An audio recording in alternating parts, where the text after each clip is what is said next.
Understanding Spacing Out Notes, a guide for English learners.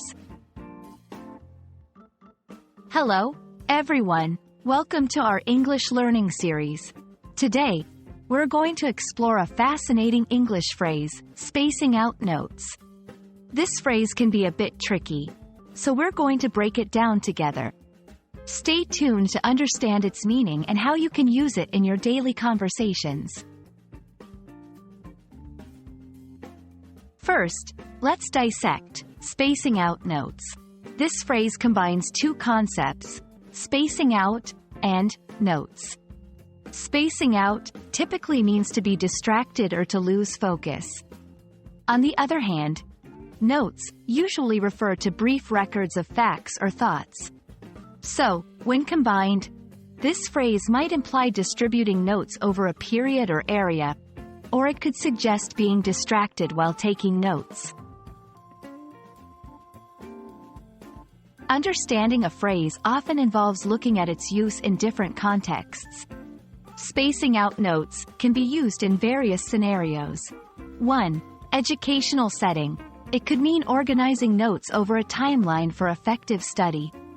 2. Music. In music, it might refer to the distribution of musical notes across a measure. 3. Meetings or lectures. It could also mean jotting down points intermittently as they come up in a discussion. Let's see some examples to clarify further. 1. During her study sessions, she believed in spacing out notes to make revision easier. 2.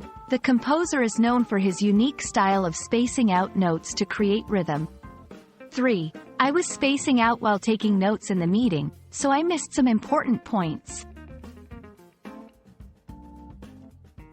Be careful not to confuse spacing out notes with being absent-minded. While spacing out can mean being distracted, in this phrase, it more often refers to the deliberate act of organizing or distributing notes.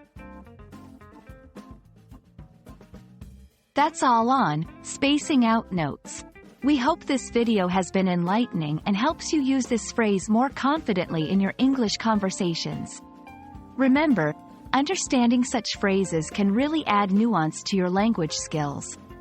Happy learning, and see you in our next video.